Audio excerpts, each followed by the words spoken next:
Confirmed. Okay, thank you, members. So, members, we are now calling the meeting of the Committee for Communities to order, and I would like to just flag up the issues with using devices. We do have a quorum, should I say, but also I welcome all the members to the meeting to falch a row of a leg. Can remind anyone in the public gallery that mobile phones must be turned off. Mobile tablet devices can, however, be used through a Wi-Fi connection, and all devices should be muted. Password details are available there in the gallery for anyone who wants to connect to Assembly's Wi-Fi network, and no recording or photographs may be taken. Can I also remind members about the protocols regarding the use of electronic devices? Please switch all mobile devices to airplane mode and activate Wi-Fi connection. Please also use tablet devices discreetly in a way which does not interfere with proceedings, and be aware of cameras and the sensitivity of microphones throughout the meeting. Finally, I remind members of your responsibility to declare any interest in any of the items under discussion today. So do members have any interest that they wish to declare in relation to today's item? Sian? Yeah, just in terms of our the representation from the Arts Council for Northern Ireland, I was a volunteer for 10 years and was employed for 7 years by an organisation that was funded by the Arts Council under their AFP. My role was never funded by the Arts Council, but I just wanted to put that on record. And I'm also the chair of the All-Party Group for the Arts. Melissa? Here, look, a chair of Nisco Nigeria, which is a registered charity, plays good through the medium of Irish. Yep.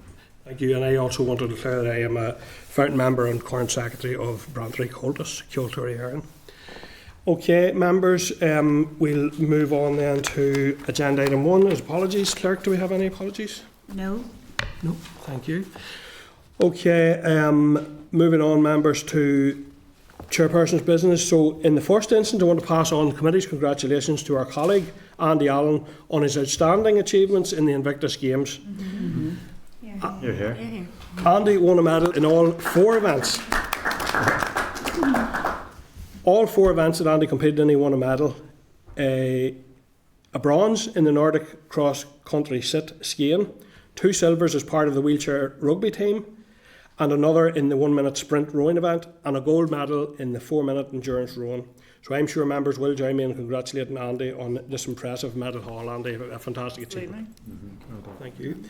Moving on then, members, I'd like to thank members for work on their stakeholder event last week. I know a few of you weren't able to be there, but I've asked the committee team to enable the work of the graphic artist to be displayed here today behind us, and at any future meeting where arts organisations are in attendance.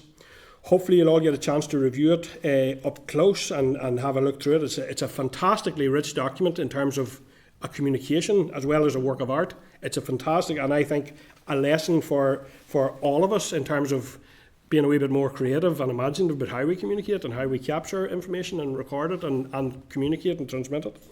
So hopefully you'll get a chance to go over all of the sections and then the whole piece which can be used then in the committee's report. The committee team has started working on that report, which will be brought back to us in due course for our consideration. I have to say, I think it was a really important and a useful event, very, very working-like in the sense of getting to real issues and capturing and a number of very strong themes emerging from that, which I'm sure will come through in the reports. Anybody want to say anything briefly on that? And yeah, just a huge thank you to Emer, Sean, Chris, the entire team, Katie, all of the clerk team. For pulling that all together. I think that it was a really fantastic opportunity. The feedback I got was that people felt listened to, and that was the big thing. The arts sector felt listened to. So my huge thank you to the team for pulling that off. Yep. Really good, Brian. Well, just to echo those words, thanks for the organisation of it. It was quite well timed, and we were moved on, but you're right to do that, as our chair does in our meetings, to get through the business, because I think we were each at 4 tables, but in each time I felt I got to learn about the groups who were there, so obviously I echo your thanks to them, Chair, for their engagement with us. So it was very educational, and we look forward to the report. So yeah. Melissa, and again, I just confirm just how excellent the whole event was in many respects. Not only in giving an opportunity from the people from the arts, say, to be in communication with MLAs, but in particular to really make us aware of what in fact are their major problems at the present time. And in a nutshell, I'd have described it as them receiving piecemeal type support, in particular from local councils and so on. They weren't critical of the councils at all, but they seemed to think anyway that being dependent on that they were let down by central government as such, or by, we'll say, the executive, and that doesn't provide them the funding that they would know is totally necessary to sustain and maintain the industry. Yep. Shall I? I'm just thinking that if the sector feels that they have been heard by us, I think it's what we're going to do next with that.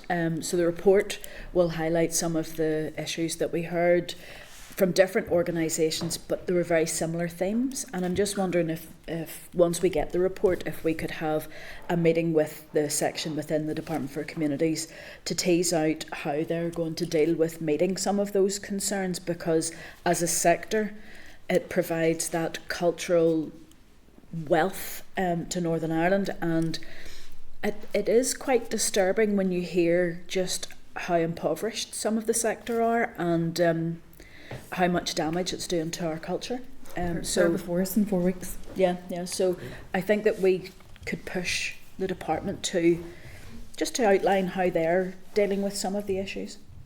Yeah, and I will just point to the fact that we are having some of the organisation in, which is a reflection, I think, of the committee's genuine attempt to ensure that the arts are not overlooked. They are such a fantastic benefit to all of us in terms of our society and our community and our economy, it has to be said as well, and I think that's maybe an overlooked point. I also want to reiterate the comments of members around the organisation of it. Extremely, not only well organised, but very creatively organised in terms of the format and the style, and I think that worked really well. And I know the committee staff worked hugely hard on it. The engagement staff and wider teams within the Assembly building all got engaged in it, and that was, I think, a really, really good success. So thank you for that. Okay, members, I want to also mention briefly the second stage of the Sign Language Bill and pay tribute to the Minister in introducing the stage using sign language only. I know this was welcomed by the members of the deaf community in the public gallery at the time, and having introduced our own sign language event last summer, I know it is not an easy thing to do, and he will have put significant work into that. I think it was a historic moment and should be acknowledged in that sense, and a very important and hopefully a trend where we will start to see a genuine increase in the usability and the visibility and the accessibility of sign for people who need to communicate. But I think that was a really good event, and I look forward to the committee stage going through that bill and making it the best bill we can, playing our role. So thank you for that. I want to mention and welcome the potential that we have heard in recent days around the potential for Fleadh na hÉireann to take place in Belfast. I think that would be a really, really significant cultural massive event. It's also a significant economic generator in that the last Fleadh in Wexford attracted more than 500,000 people and generated an estimated €60 million of income for the economy. I know, and I've been to many Fleadh over my life, it's an interest that I'm particularly interested in. I know the vibrancy and the colour of the Fleadh as an event, but also the vibrancy and the talent around in the north that will get a chance to showcase in a different way at a Fleadh in the north, only the second time potentially if it comes north. So I certainly think that as a committee, I think we should certainly signal that we would very much welcome if this can be secured and a positive announcement in that respect. Yeah. Okay, members. I want to raise a wee concern just briefly. It's coming in over the past number of days around the sub-regional stadium announcement, and there's an element within that indicates that some of the funding streams will go from 5% to 40%. I think I'm not clear as to what engagement has taken place around that, what the financial impact will be on councils. I think there's some concern within some of the councils. I don't think it affects them all. There are some concerns within councils, within maybe individual organisations and clubs, that this could have a massive or an unmanageable effect. I'm not clear what engagement has been done in terms of financial impact. I'm not clear what engagement has been done in terms of equality impact. I think we have asked for a briefing. I think given the concerns that are arising, we maybe asked the clerk to look at bringing that bringing that briefing forward. But also I think to flag, in advance of the briefing, to flag to the department that there may be an issue of concern here and to ask them to engage with councils as a matter of urgency around any concerns they may have, to understand what those may be, because I think there's a time limit on this. I think there's an application date of the 14th of March, after which councils will lose out if they haven't applied, and if they do apply they could have a financial impact that creates difficulties. So I think it's just maybe necessary to bring that briefing forward if we can manage that. Agreed. Members are agreed. Yeah, just Yep. as part of that briefing, maybe we could hear what the stadium fund was set up for. I could think the waters have been muddied by councils applying for funding, which was originally set up for football clubs in the Premier League, so to speak. So I would like some guidance on that from the department, if possible. Yep, I'm content with that.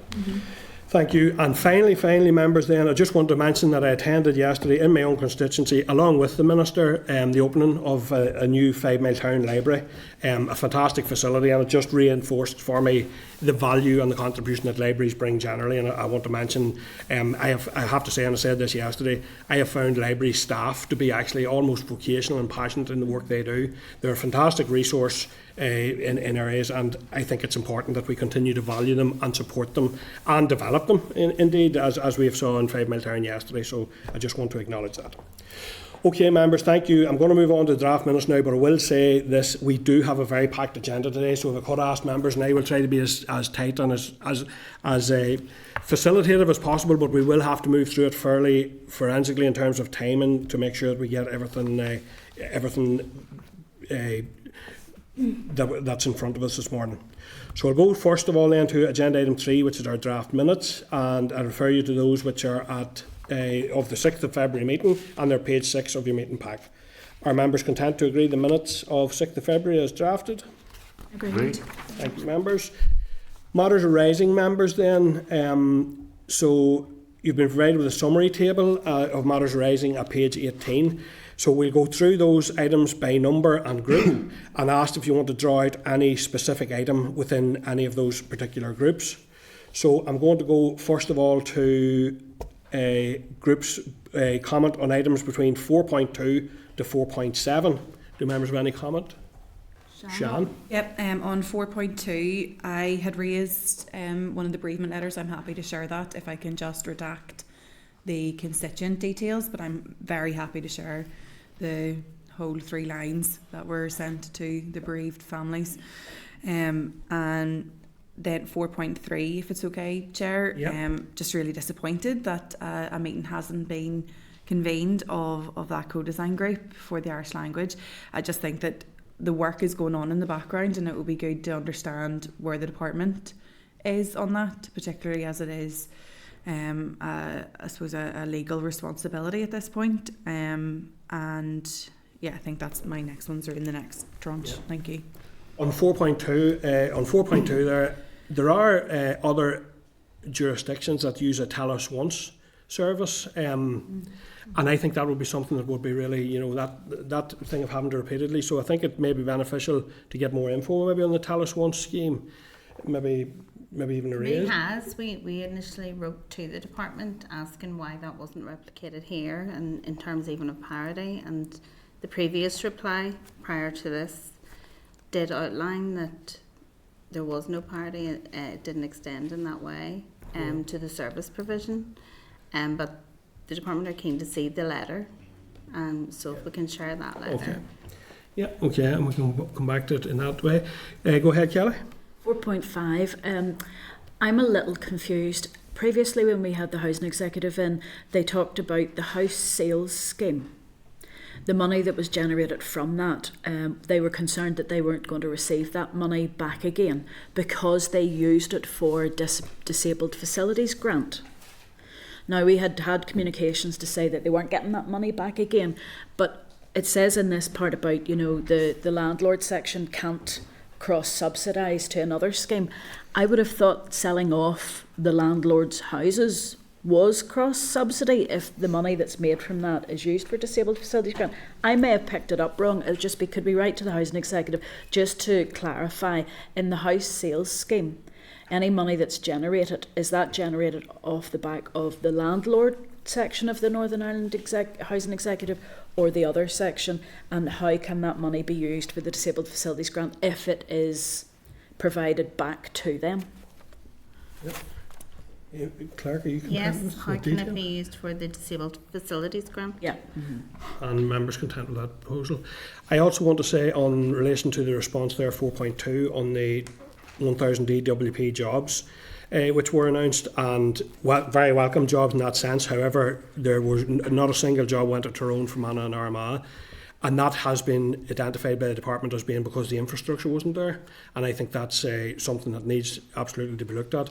But I would like to ask for a breakdown of their current staffing by location to see how widely that impacts. Because if we are serious about regional balance here, we'll have to start taking the steps to address it in a fundamental way.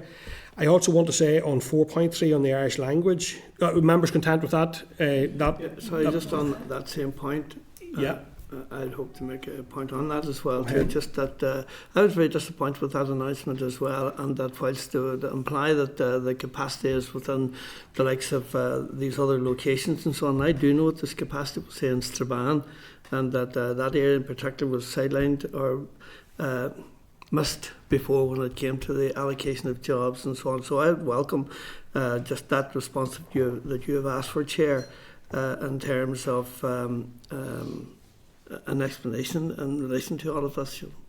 Morris? Yeah, following on from Alicia there, I was very disappointed that the County Hall in Coleraine was overlooked. It's a 5-6 story building. It's basically pretty empty, and it didn't get one job. So disappointed, as you are. Yeah, okay.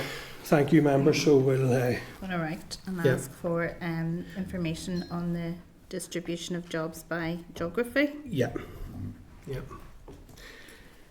On 4.3 there, on the Minister still, the Irish Language Co-Design Group, the Minister still has not, I understand, scheduled a meeting with the Irish Language Co-Design Group, and given there's so many issues in that, including the Forest and the Gaelic issue, I think that I want to flag that is an issue that we'll certainly be looking to follow up with the Minister next week. And I just remind members that the Minister is scheduled to come next week, so I wanted to flag that one.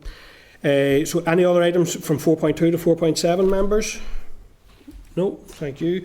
Can I ask if members have any comments on 4.7 to 4.11? Chair, just on... Kelly first and then Nicola, yeah. I was just going to say, I absolutely support the Minister's approach to dealing with the Minister for Infrastructure on seeking that cross-departmental working about Northern Ireland Water. But I'm wondering, because the programme for government and the objective for housing is contained within that executive piece, if we might as a committee write in support of the Minister for Communities to the executive to say that we're somewhat surprised that Northern Ireland Water doesn't have as a priority meeting the need of housing, and to ask the executive for an update on the cross-departmental actions that will be taken to support house building moving forward. Yep, members content. Yeah, just Chair. Sorry, Morris, I had Nicola here Well, first. it's on a different point.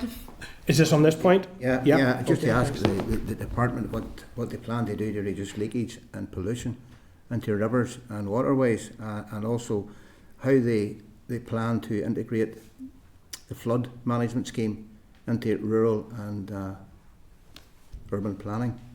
You know, it needs to be factored into the planning itself. Is No sense building houses on the side of the river. It's going to flood in 10 years.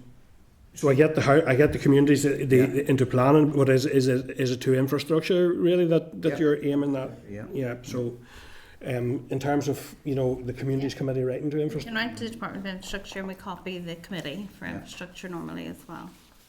Thanks, Morris. Nicola. Thank you, Chair. I just want to flag item 4.8 there, and it's the correspondence about the employers' national insurance contributions and how that's going to impact the community and voluntary sector. In my previous role as a member of the Finance Committee, we'd actually held a joint committee meeting with the economy in NICFA, and we heard directly from community and voluntary sector and small businesses as well, and the impact that's going to have. But it's clear that it is going to have a huge impact on community and voluntary the community and voluntary sector. And I know the letter outlines there the research that Keith Archibald, as Finance Minister, had commissioned with the University of Ulster. So those are just encourage those within the community and voluntary sector to engage with it before the report is issued at the end of March. Okay. Thank you. So, Sorry, Chair, go ahead, Sian. Just as Nicola's mentioned, would it be possible maybe to request the minutes maybe of that meeting? That might be really useful for ourselves. That was like a roundtable event, so there would probably be a report coming through the Committee of Finance, Okay. which I don't have. I don't have that now, but we can ask that surely. That might be really useful for ourselves as well. Or the note of the stakeholder conversation. Okay. Thank you. So moving on then, members, to items 4.11 to 4.17. I would like to make reference to 4.13, which is a departmental reply to committee queries on previous SL1s on the welfare supplementary payment schemes. Just to note that we will have a briefing on the welfare reform mitigation statutory report later in the meeting today. So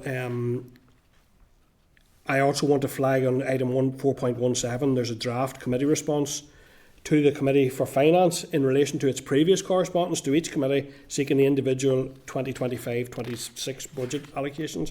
Can I ask if members are content that that response is sent to the Committee for Finance? Thank you. Melissa? And just on 4.16, Storm Owen funding, and that where the Minister has announced £1 million of funding to support councils and their response to the recent storm. There's no details yet on what this money was spent on, so I think that maybe we should ask the department to explain how much of this money was spent and what it was spent on. Yeah, members content? Members agreed, yeah. Can I just add to that with Militia? I know I was very interested in what help was being provided for the small businesses that couldn't operate. If we could ask in particular if there's any detail of how the councils then utilised that work, and particularly for small businesses too. Because I know some of them will pay for the leisure centres and all that great work that they did to support people, especially those who had no electricity for so long. But was there anything done for small businesses through the councils? Yeah. Is that letter to councils? No, to the department? same as Militia, to follow on just to ask if there was any detail there. Yeah. Okay, thank you. Are there any other items within that block, members? 4.11 to 4.17? Matters arising? No, members otherwise content. Thank you, members. Moving on then to agenda item 5, correspondence. So correspondence memo is at page 189, and there's a table correspondence memo at page 3 of your table packs. I intend to go through these items by number and groups as with the matters arising, and ask if you wish to draw out, highlight or seek briefings in relation to any specific item of correspondence. So we can go then first of all to items 5.2 to 5.7. Are there anything within those items, members? Go ahead, Kelly. Sorry, Chair. I'm just checking. Is that one? Yes, page 4, the mother and baby. I am very concerned about the disregard. That any awards of money for victims in that terrible situation will not be a disregard. So that means that people could lose housing benefit, universal credit and so on. Can we, given the fact that the Executive Office and the Executive Office Committee are working on this, can we share the communications with them to highlight our concern and to ask them to work, given the fact that they're developing all of this and they're leading on this, if they could use whatever powers of persuasion that they have to get our equivalent over in England to get a move on disregard? Okay, and I will be coming to that in more detail at 5.20, so, and we'll probably feed that, but take note of that for now, and we'll be coming back to it in 5.20. Go ahead, Sian. Yep, so first one just 5.4, the PIC report on child poverty, and the link then to the CSCA, the Children's Services Corporation Act. I think it's great to see this being brought to the fore. It's a piece of legislation I have long believed is underutilised. I'm just wondering if it would be possible for the committee to potentially get a briefing on CSCA, I think just in terms of our remit on child poverty, with particular focus on child poverty and how the department may be able to use that piece of legislation within the anti-poverty strategy. I know that we don't have a dedicated child poverty strategy anymore, but I think it would be really useful to see how that piece of legislation could be utilised within the kind of the broader anti-poverty strategy, if possible. Okay, members content with that? Yeah. So anything else then 5.2 to 5.7? Are members content? Okay. Ask members then any comments, so we're moving to 5.7 to 5.12. I would like to draw members' attention to item 5.8, which is an invitation from the National Deaf Children's Society to attend a sign language taster event in the Long Gallery on Monday 24th of February. The sign language bill has now entered committee stage, and ahead of our consideration of it, I would encourage as many members as possible to attend that event. Melissa? 5.10, 5.10 rather, Yeah. just in relation to fraud and error, and given that there was a substantial amount of the discrepancy within the department already identified as being as a result of error, I'd like to probably for the Minister to give us some evidence of why it is that he has chosen to decide to reinstate the policy of naming and shaming benefit cheats as such. Has the Minister carried out an analysis in relation to the total cost of fraud within the department, and what consultation did he carry out with relevant stakeholders? And as to say that a focus should also clearly have been within the department itself, rather than just assuming that the greater part of this figure was as a result of benefit fraud, i.e. benefit cheats.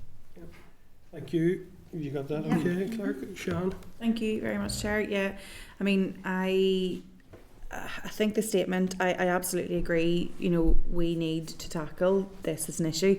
One of my, I suppose the issue, and I didn't bring it up in the chamber because I felt that our focus had to be on the tackling fraud element, but there was no mention really of error within the statement. I'd really love to get to grips a bit more with where the error is coming from in terms of the department.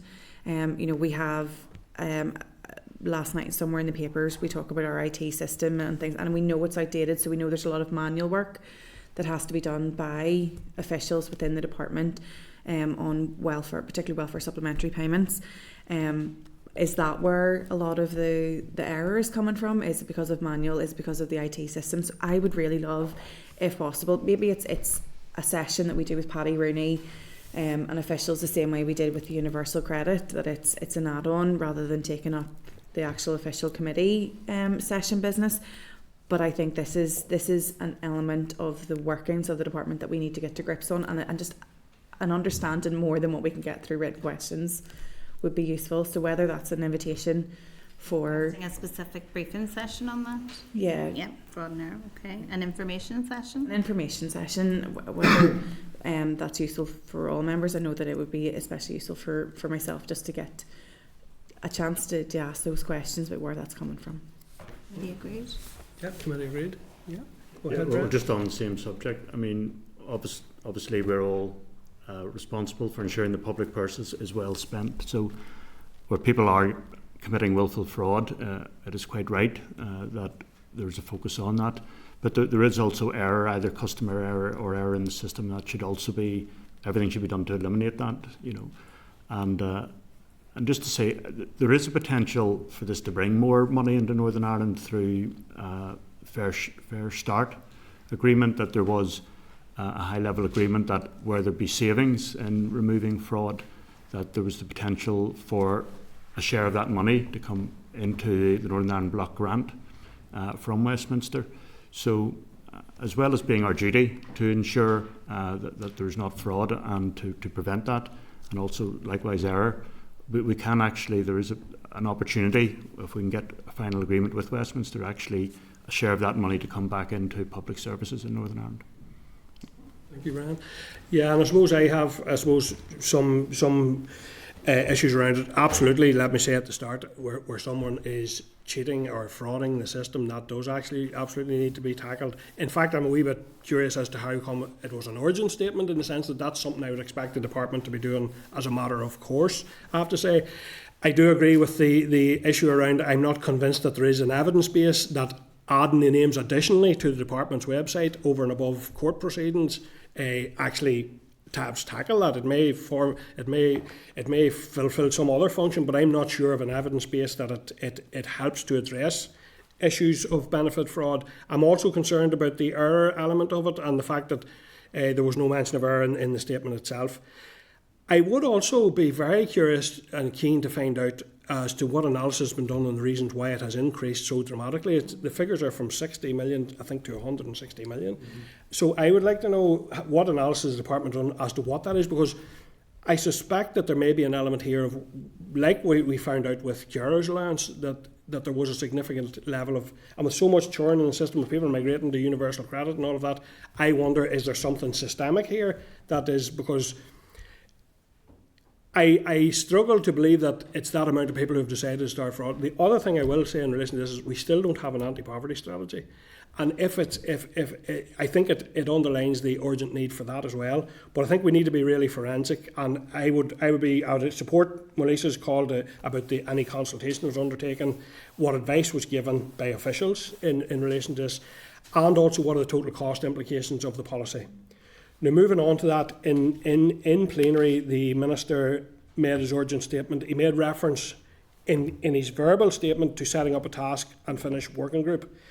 I hadn't seen this in the statement circulated to us. You'll find a copy of that the final statement, which the clerk has provided there at page 252, with the specific missing line at the bottom of page 254, and the line that was added or appeared to be added was, therefore I'm announcing today I'm establishing a task and finish group within my department to look critically. What it said in the statement was, therefore I have tasked my officials to look critically.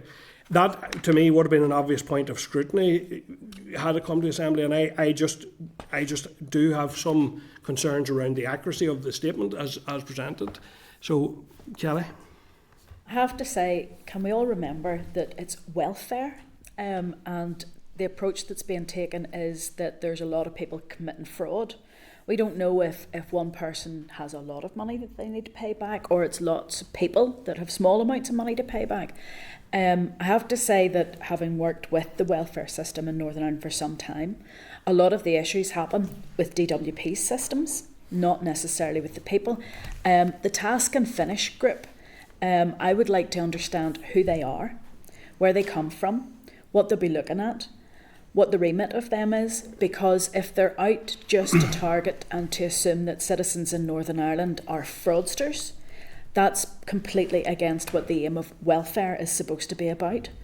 So if we could get a wee bit more detail on that, because I understand if someone is doing something illegal and they have been convicted, when they are convicted and it's proven beyond doubt, that's one thing. But the assumption seems to be that everybody's at it. And to be honest, that sits very uncomfortably with me.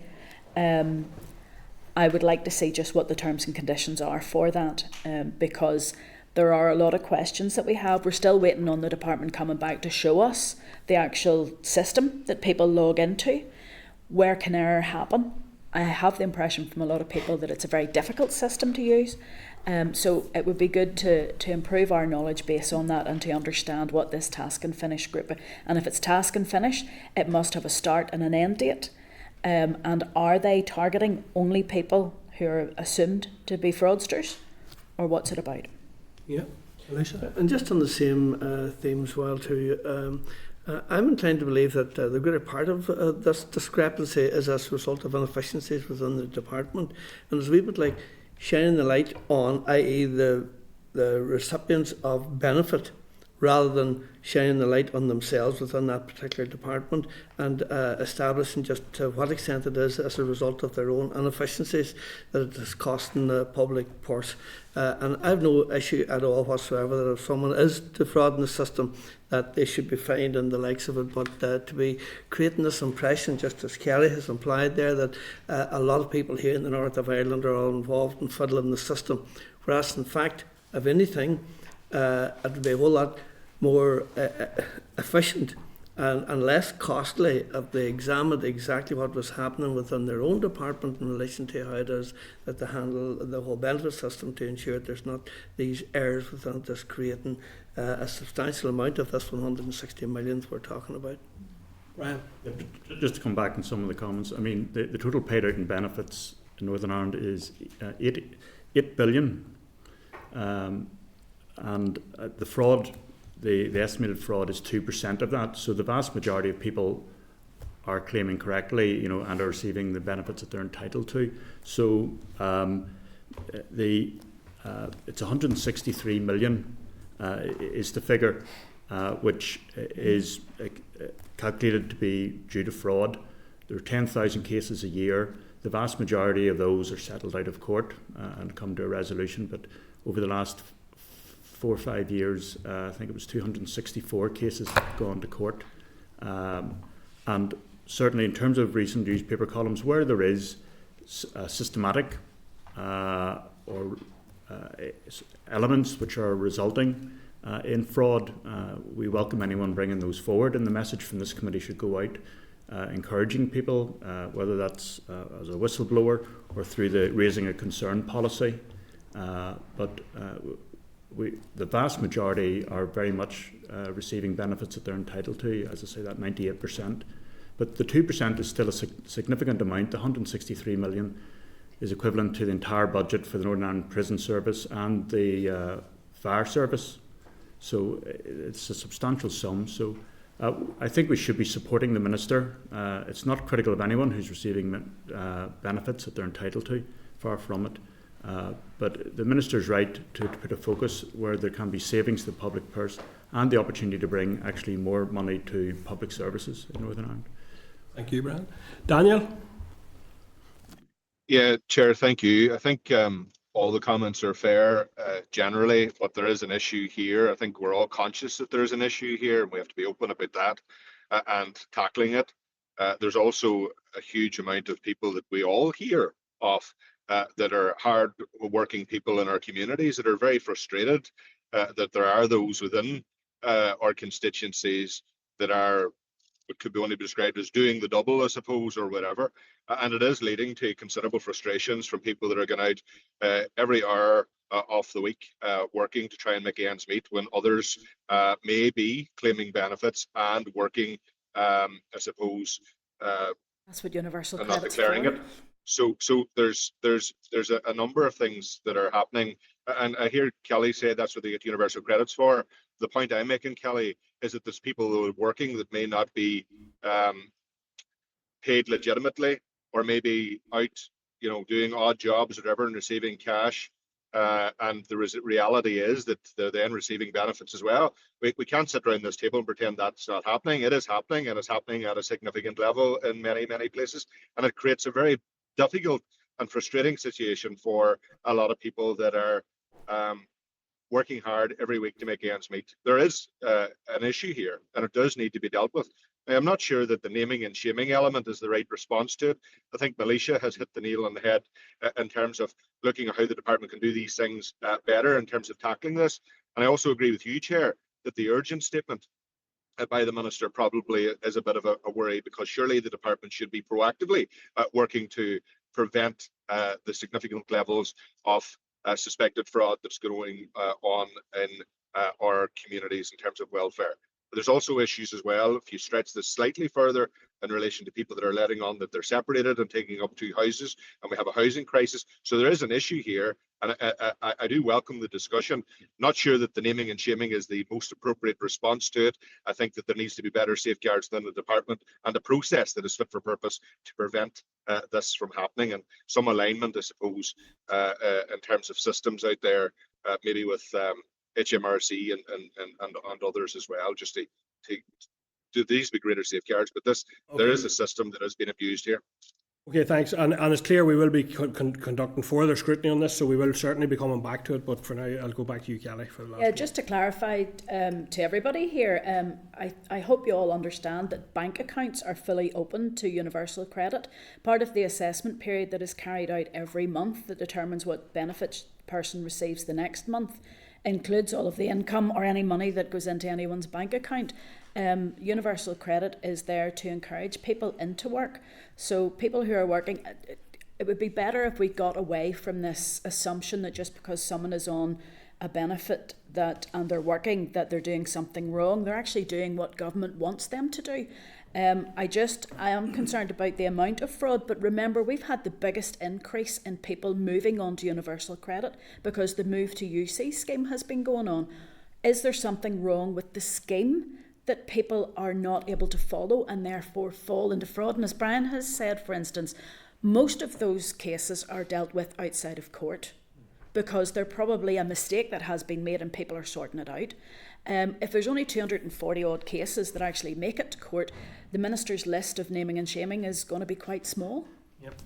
And I think we do absolutely need to understand how the department are separating fraud from error. There's no clarity on that yet, and we will need to drill into that. But obviously going to be an ongoing piece of work. Okay, members, thank you for that. I'd like to also draw members in terms of correspondence to item 5.11, which is a letter from the department seeking committee support for an LCM on the Employment Rights Bill.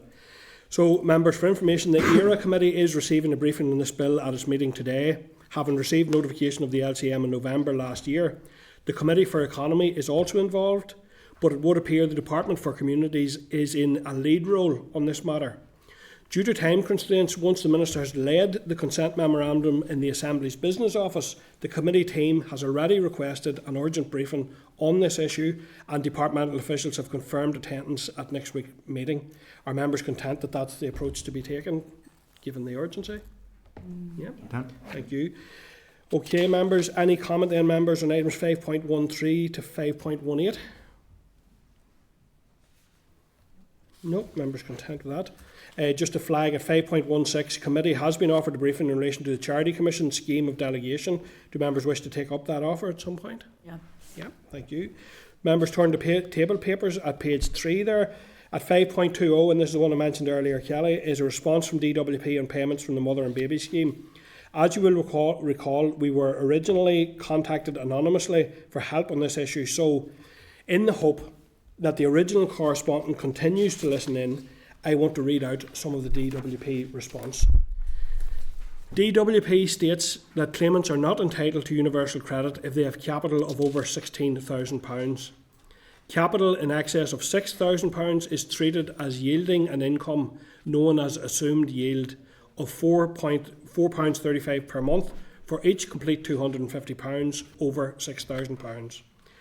Any excess which is not a complete £250 will be treated as yielding £4.35 per month. Pension credit does not have an upper capital limit, and the lower capital limit starts at £10,000.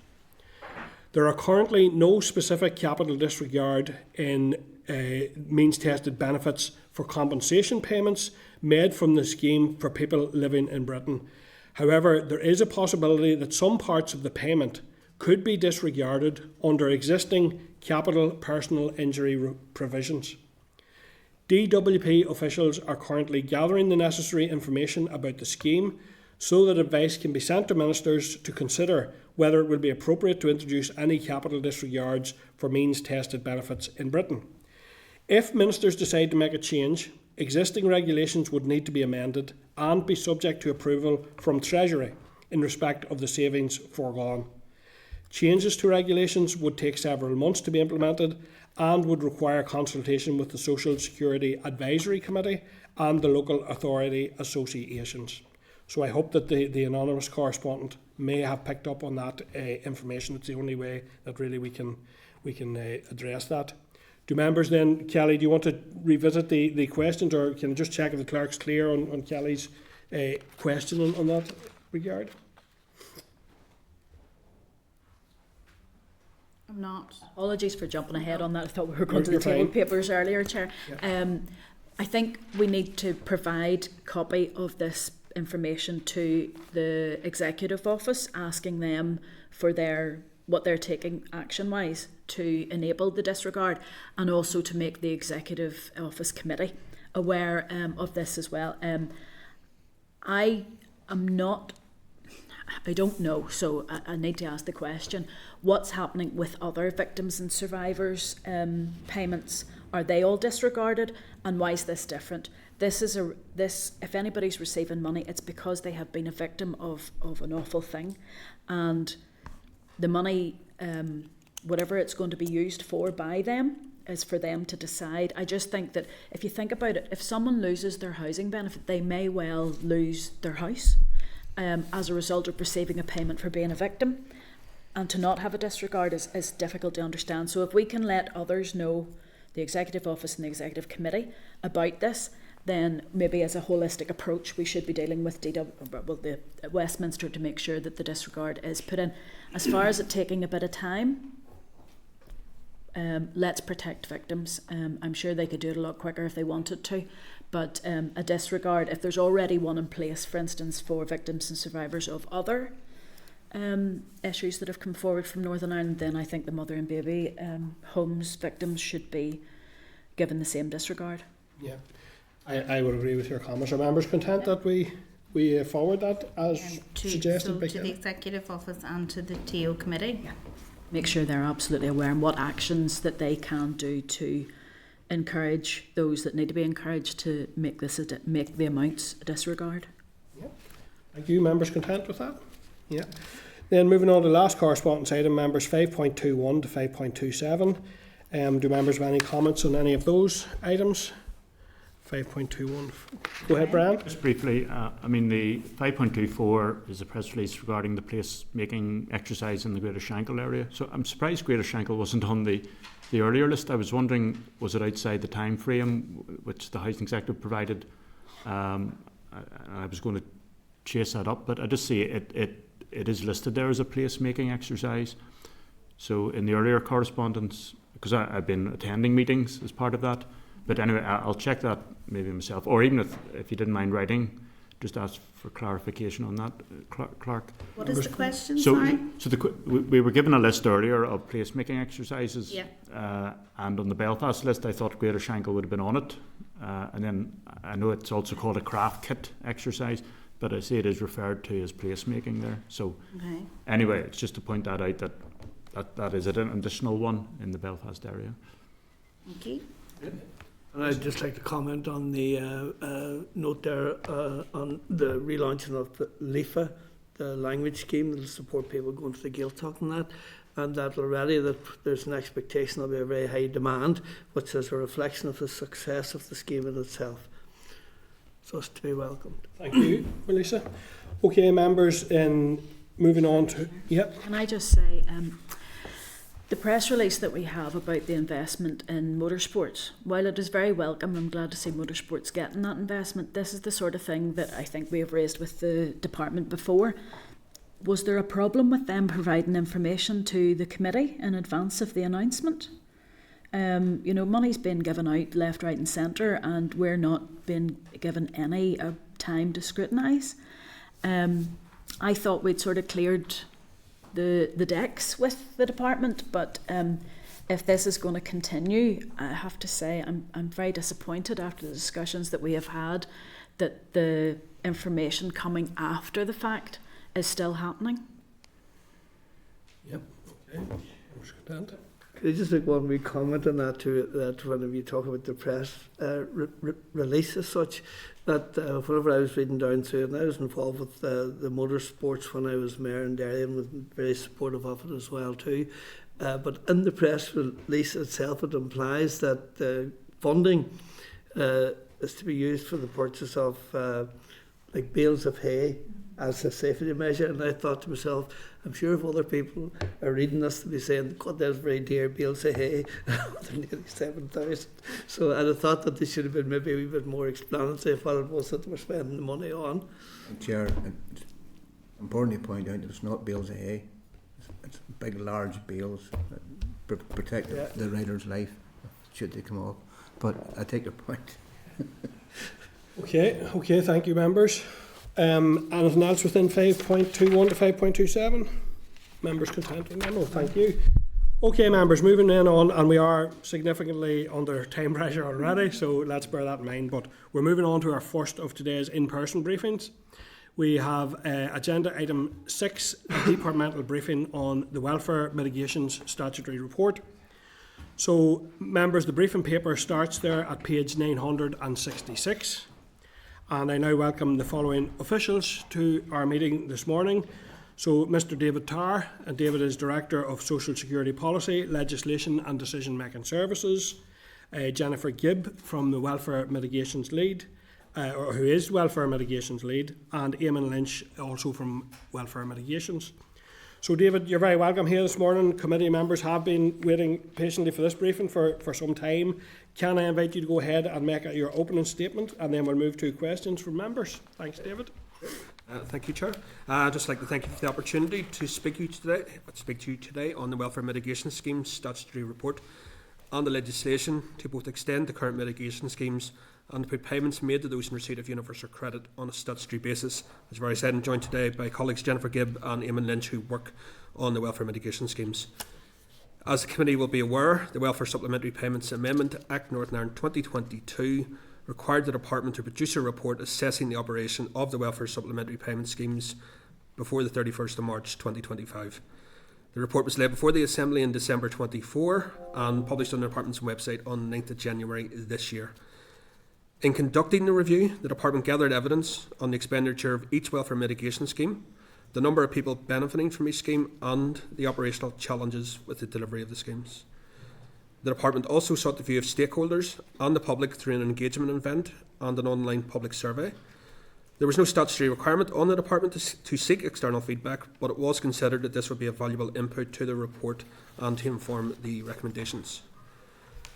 At the engagement event held on the 3rd of September 2024, stakeholders considered that the welfare supplementary payment schemes continue to provide a necessary means of support. It was also considered that the removal of this financial assistance, especially in relation to the benefit cap and the social sector size criteria, obviously more commonly known as the bedroom tax, could lead to increased levels of poverty and homelessness, and that would only intensify pressure on the Department's budget. While the statutory requirement to complete a review related to the welfare supplementary payment schemes, the Department chose to include an update on all areas that are currently funded through the welfare mitigation package. This included the Universal Credit Contingency Fund, the Social Supermarket Scheme, and additional funding for the independent advice sector. The final report does show that demand for a number of the welfare supplementary payment schemes has declined since they were first introduced. The report proposed that all of the schemes that were due to end on the 31st of March 2025 should be extended for a further 3 years until 31st of March 2028, and Minister Lyons announced this 3-year extension on the 5th of December last year. The legislation to extend the welfare mitigation schemes will also ensure that mitigation continues as it currently is for both the benefit cap and the social sector size criteria, without the reintroduction of scenarios when exclusions to mitigation may result, as also proposed in the report. Basically, this means that the loopholes in those schemes will remain closed. The report also proposed bringing forward legislation to provide a statutory basis for welfare mitigation payments to those people claiming universal credit, as it has previously not been possible to introduce the necessary regulations to the Assembly. This will provide legal certainty to people who are eligible for these mitigation payments by ensuring the Department does not need to rely on Budget Act cover to authorise future payments.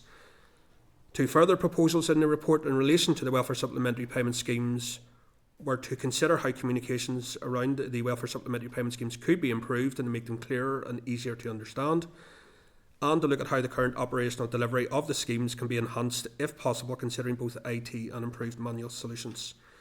Officials continue to engage with stakeholders to review claimant messaging and notifications to identify areas of improvement, with a view to making necessary changes by the end of June this year.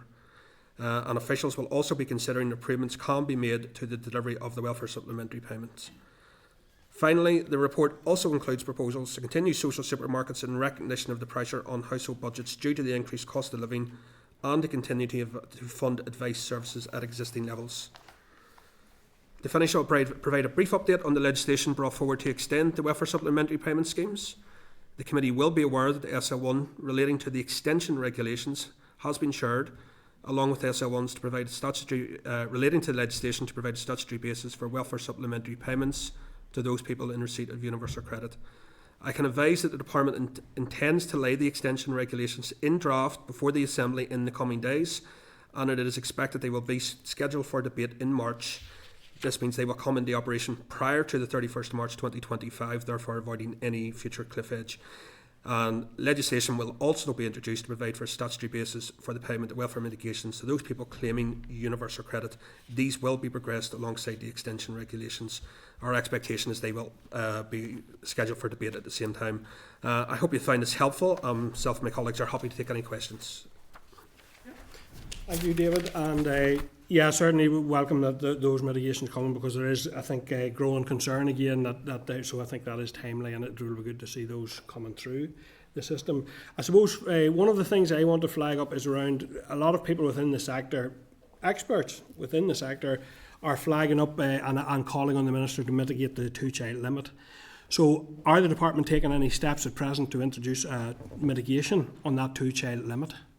At present, so we have refreshed, so the mitigation of the 2-child limit, of course, was recommended in the independent report that Les Allenby and the panel led on. The department has refreshed the estimated costs to deliver that mitigation scheme for the next 3 years. That information is there. My understanding is that information the Minister has committed to sharing that with the committee and with the executive. It will be, of course, for the executive to make a decision on the allocation of the necessary funding for that, and if and when that decision is made, then the department would proceed as officials to implement a mitigation for that.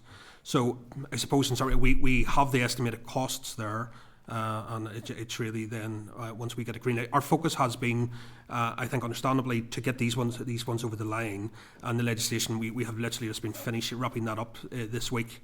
I actually hope that will be laid on Monday. So the 2-child policy is certainly that is there. It is very much on Minister's radar.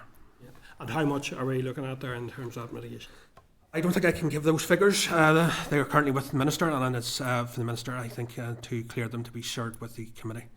The department does have the figures, but I don't think I can give them here today. I'm sorry. Okay, and what about in terms of logistical challenges? Have any logistical challenges have been identified that may need to be addressed in terms of rolling out that mitigation? We have, as officials in the department, had a sort of an overview of what it would take to deliver all of the mitigation schemes that were recommended in terms of IT development and how that would look. We haven't done a comprehensive review of that. I can say our experience of the current mitigation schemes with the rollout of universal credit, it is challenging, particularly with the social sector size criteria and the benefit cap. So the expectation is any mitigation scheme that is looking to step into that universal credit space will have some logistical challenges. Of course, as officials, it's up to us to find a way through those.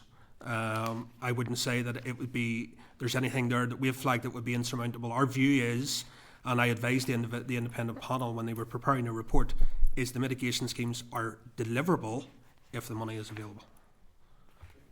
Okay, thank you. I'll go then to members then. So I'm going to Sean, and then we have our Nicola and Brian. So at this point, go ahead, Sean. Thank you. Yeah, my first question is around those IT issues and SPS, and I'm just wondering what steps, I suppose, are currently being taken to modernise or to have discussions with DWP to modernise SPS to ensure that I suppose we reduce that reliance on the manual interventions, reduce that resource intensity. What additional support is being put in place at the moment just to ensure, with more people coming on to universal credit, that we are making sure that the welfare supplementary payments are accurate and timely. And it relates then as well to a question that we had earlier on, really about that error within the department. How much do we think that is actually as a result of WSPs being overpaid or mispaid because of IT and manual issues? And the other couple of questions I have really are around the advice sector. The 1.9 million, is there any assurance that that funding is long term and to provide some sustainability for the advice sector? I know that it's obviously, we don't have the budget for next year, but I'm just wondering if there's any indication there. And then in terms of the WSP waivers, the exceptional circumstances whereby it will be paid to there'll be a waiver granted to the recipient rather than the landlord. What are those exceptional circumstances? Is there a criteria? And has the department considered any alternative recovery mechanisms, potentially maybe a longer repayment period? And I suppose then the final one is just really what discussions are being had at executive level. If you're aware of any discussions being had to secure that long-term funding for any other additional mitigation schemes. Thank you. Hopefully, I have. Sorry. No, you're okay. Don't worry, Jennifer. Jennifer. You just mentioned there about discussions with the Department for Work and Pensions about the IT system. This is a Northern Ireland specific scheme, so there's no discussions with Department of Work and Pensions. The IT system was set up specifically for the supplementary payment scheme, so it's for ourselves to sort out any issues. Obviously, the system was set up for when customers were in receipt of housing benefit and mitigation for social sector, the bedroom tax and benefit cap for housing benefit customers. So Universal Credit, yes, as you said, has brought some like resource intensive manual processes that we've had to put in place. So we're just working at the moment to try to streamline and reduce the time spent in doing that. But say we can't do anything with DWP because they don't have anything like that. So obviously there is a bit of a delay. I think I mean, I don't know if there's an issue about accurate payments. I think the payments are accurate, but it's just maybe the timeliness of them, because there can be a delay between us being told about how much the social sector deduction is through and being passed to the operational team who actually make the supplementary payment scheme payment.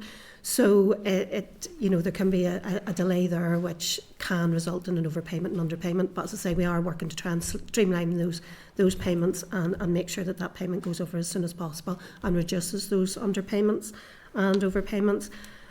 So I wasn't sure about the error in the department, what you were referring to then. I assume you're referring to the recent reports on the levels of fraud and error in the department.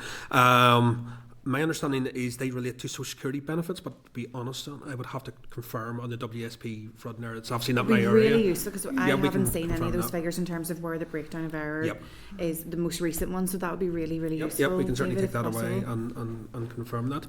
And if I can just build on what Jennifer was saying there, in terms of the system, the department will be, and it continually, as the move to UC continues, and I'm sure the committee are aware with the legacy benefit claimants about to commence moving across, the department is deploying more resources in there. Unfortunately, they are manual processes, so it is time consuming and it does require staff resource, but we are deploying more resource in to try and smooth that operation across and to avoid any challenges with that. And there's a constant sort of review of the IT system to see the supplementary payment system to see if there's any way we can streamline that. But the challenge is for us to get the information off the UC system and then to pay it on the Northern Ireland system. The mitigations, I don't think anybody would question that they've done a fantastic job, but they are a challenge for us operationally, because we're locked, sort of putting it onto the side, bolting it onto the side of existing benefit systems. So it's another process we continue. Clearly these schemes are going to carry on, so it's in our interests to try and streamline that process as much as possible. Advice sector? Advice sector, yes, the additional funding, I know that it's an ask for that money to be baselined and really to effectively be moved in to the baseline going forward. As far as I'm aware, that is under consideration, but I'm not in the finance side, so I'm not exactly sure where we are with that in terms of the money has been. The additional money that goes to the advice sector to deal with the welfare changes, which was originally recommended, of course, by the late Eileen Evison in her report, the department has protected that, and that money is allocated through DOF with the agreement of the executive. So the department is committed to that continuing. Actually moving it across into baseline funding, again, I think I'll have to take that back and check with some of my finance colleagues, Cherry, and just to confirm what that is. Have we considered alternative recovery in terms of the length of period? I think one of the issues that is arising here, we do have recovery measures or provisions in place in the legislation. I think one of the things that is arising is because the overpayments here, particularly with the WSPs, are primarily arising with the landlord. When we as a department go, particularly as social landlords, the housing executive are one of the housing associations, and we ask for, and we say that there's been an overpayment, and they will look at it, and if they agree with us, they tend to just give us and transfer that money back. It's different than us dealing with a claimant who maybe agrees to pay a certain amount out of their ongoing benefit claims. So it's not that we're saying, you know, yeah, there's an overpayment for David Tarr of £1,000, give us £1,000. But the housing associations and the housing executive will just tend to give that back in that. We're certainly happy to go and look at, is there alternative ways? I mean, the waiver process obviously has been introduced. Do you have there's an up-to-date? Yeah, there's been 2 requests for waivers. We've just heard, but they've asked for further evidence on those, which hasn't come through yet. But I mean, it's just based on the department's existing waiver process for all benefits, and it's applicable in exceptional circumstances, and where the recovery of the overpayment will have a significant impact upon a person's health or cause lasting financial hardship. So just exactly the same as other benefits then, but just 2 received. It was only introduced there in September, but 2 applications made. Dave, just to come back very quickly on your point about how this is a challenging system, I know that sometimes we can be on the forefront of being quite critical at times when things go wrong, but when you say that the staff in your department are really dealing with the most vulnerable people, and my thanks to you and your staff in terms of what you're dealing with. Yeah, thanks Yeah. for that. And just to point out, we do, I think, finance are coming in next Yeah, week. your finance So we will be- colleagues are here next Your week. finance, so Yeah. just to flag that. So we'll now to our Deputy Chair, Nicola Brogan. Go ahead. Thanks, Chair, and thanks folks for the presentation there. I just want to follow on that same vein about future mitigations. We talked about the 2-child limit there, we call them. But I just wonder, have you anything else in the pipeline? And in particular, you'll know that the Assembly passed a motion last week or 2 weeks ago calling on the Department to mitigate against the 5-week wait for universal credit. And we heard about the damage that does to families. So what work is the Department doing to actually mitigate against that 5-week wait?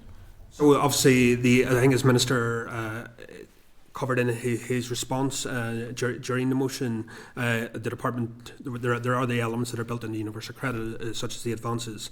The contingency fund is there. We continue to put money into that. I believe the budget for this year is in the region of 6 million.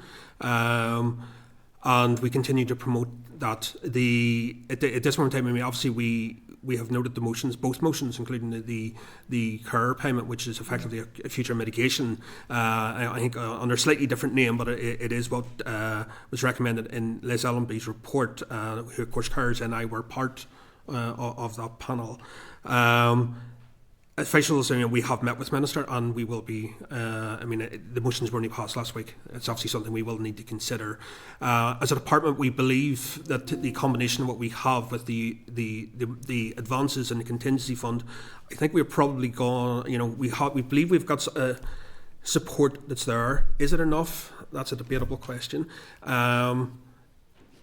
It's how I don't know how we go beyond that with the interaction with the system, the UC system, and additionally with any costs related to that. But look, the department and officials, and we are obviously speaking regularly with the Minister, we are well considering the motions and what has been passed, and we will obviously try to take forward any. I think we will come back. Obviously, I'm happy to come back and brief the committee once we have had a more of an opportunity to consider where they go. I was going to say, that's fair enough, it was only passed recently, but I think we would appreciate any update on the progress of that, certainly. and to keep pushing it. The final question I just want to ask is about the social supermarkets. Obviously there's still a continuing crisis with cost of living, and we can see it with the increase in food prices. So what's the department doing to support the social supermarkets? So we continue to provide the funding. Do you have the level of funding? Sorry, I don't know if we have the level of funding. The social supermarket scheme, of course, started out as a pilot, and that is something that I think we have recognised as a department, the benefits of that. And so that funding is there. As far as I remember, the recommendations to continue with the welfare mitigation. I'm just going to refer to the welfare mitigation package because it was to cover all three. So the department, and that's what the Minister has secured, is that funding will be there then for the next 3 years to continue, hopefully support those supermarkets, continue with the good work that they're doing. Again, beyond that, I don't know if there are any plans to take that any further. I would have to go back and confirm that with colleagues.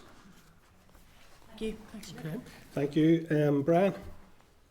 Thank you, Chair, and thank you for the report and your attendance. Just to say, obviously, I think we all welcome the 3-year extension on the existing mitigations, and you've given the costs for that last year when we had a debate. It was around 45 million, and in 3 years' time it'll be closer to 50 million for the existing mitigations, and they are welcome. I note you didn't give a figure for the estimated costs for mitigating the 2-child limit and universal credit. In the debate last April, the Minister did say at that stage the estimated cost was 56.4 million, so that might have an. I hadn't realised Minister had given that figure out. Sorry. Well, it was said that was last April. Sorry. That was said. So anyway, it's just that he had.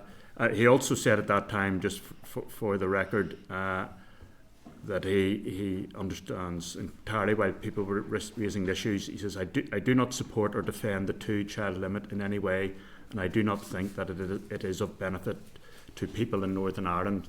That was his position that he said during that debate. But as he said at the time, he could not find that level of funding within his departmental budget, and it would be a matter for the executive as a whole. And I'd refer people to our earlier debate on fraud within welfare system and the figure of 163 million in fraud. Obviously, it's more than 3 times what the cost of mitigating the 2-child limit would be, and it's important that we do tackle that and make the case Question, to please, Westminster. Question, please. Indeed. My question actually is in relation to the funding for the advice sector, which will be maintained in the report. Is that just the funding for the voluntary advice sector, or will the statutory advice through Make the Call service, will both services be continuing?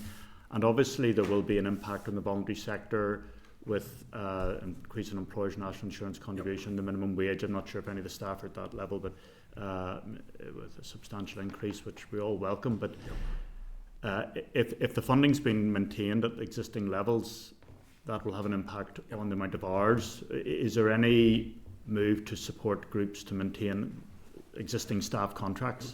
Okay, so on the first bit, in terms of the difference between the independent and the statutory advice as such, so the Make the Call service is funded within the department, and that is not part of the additional 1.9 million. And I am certainly not aware of any plans to reduce the service that the department provides through Make the Call. We recognise that it's obviously a very valuable service in generating additional benefits for people in Northern Ireland. So I certainly haven't seen any conversation. I think I can sit here now as far as I can and say that the department will be continuing with the Make the Call service as it is. In relation to the impact on the advice sector from the increase in national insurance, I am aware of correspondence, and I think there's been some assembly questions have come in on that issue. Again, I think I might have to defer that to our colleagues if they're attending next week on the finance side in terms of any additional funding. My understanding is the funding for the advice sector for next year, the additional funding that is part of the welfare mitigation package, has not been increased, but again, it's not really my area of expertise. Apologies, Brian, but we'll take that back and ask them to clarify that. Sorry. Yeah, I mean, maybe we'll follow that up in writing, because at the end of the day, staff are on existing absolutely, yeah, very, and the organisations will be trying to obviously live an obligation to sustain those. I think the department certainly recognises the value of the independent advice sector. That's why Minister was very keen that this money continue and that the advice sector continue to be funded. In terms of the allocations, I'm not sure. I mean, budget allocations for 25-26, I don't believe have been settled yet.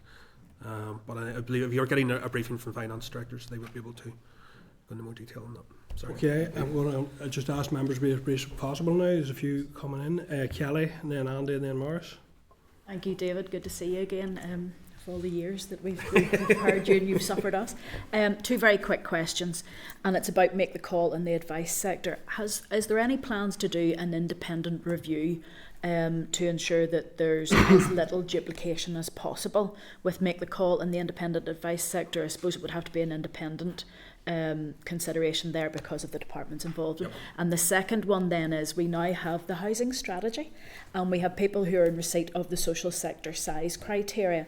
Has there been any work done to identify how many people are in receipt of the social sector size criteria and the number of houses that we need that actually would mean that we wouldn't have to pay the social sector size criteria because there would be enough of those houses with those number of bedrooms? I'm just wondering how that ties in together.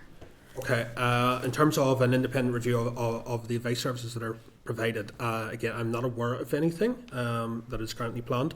We do work very closely, I'm sure the committee members will appreciate, with the advice sector, in particular Advice NI and the Law Centre. So we try to avoid duplication wherever possible, and we're trying to complement services. I'm certainly not aware of a review, but I'm happy to take that back and speak to my counterparts.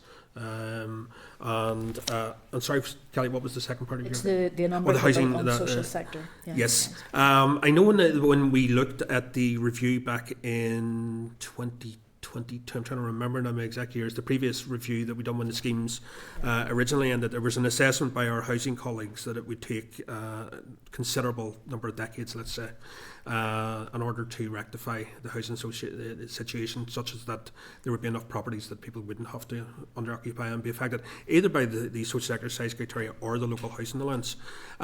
With the new housing supply strategy being published, and I'm not aware again of any specific link through into that. But I am again happy to pick that up with housing colleagues and ask them on that. I mean, our expectation, given the number, we've got 30,000 plus people, I understand, receiving the SSSC mitigation payment. It is still going to take a considerable period of time, and I think that's why I don't think there's any question in the evidence, the overwhelming evidence we got, and certainly I think from all the parties represented here, and there was never any question of, I think that mitigation must continue. Oh, absolutely. But I'm certainly, again, I'm happy to take that back and take that up with housing colleagues. No, thank you. Absolutely, the mitigation needs to continue until such times as we have enough homes. So it'd be good to see that sort of built within. Thank you very much. Thank you, Kelly. Andy? Thanks, Chair. Just touching on the legislative extension of the various mitigations, and obviously they're being extended for 3 years to the 31st of March 28. Is there any rationale for the 3-year period? Was there any thought given to a longer period legislative extension? And obviously none of us would want this to be the case, but given it has happened a number of times in the recent past, if there weren't a minister in place, what are the repercussions in 3 years' time? So when we completed the review, pretty much everything was on the table, with the exception of, I suppose, ending the social sector size criteria, because the Assembly's already legislated for that. When you move away from that one, the numbers who are receiving the other mitigation payments, we sort of fluctuate, I believe, between 1,000 and 2,000 people receiving the benefit cap, and the other schemes have. The numbers are incredibly small now because they were brought in as transitional schemes, and as the years have gone by, the number of people receiving them has gone down. But there's still an administrative cost to the department, so you're getting in, while we're not in any doubt the value of these payments to the people who are receiving them. At some point, the department has to consider: is this the best? Is the administrative cost outweighing the actual benefit, and is there a better way we can do that? So I would say yes, we considered a number of options in terms of of extending them. It was considered that 3 years would be an appropriate period of time. The last extension, of course, was for 3 years. We will see where we are in 3 years' time, and if a further extension is necessary.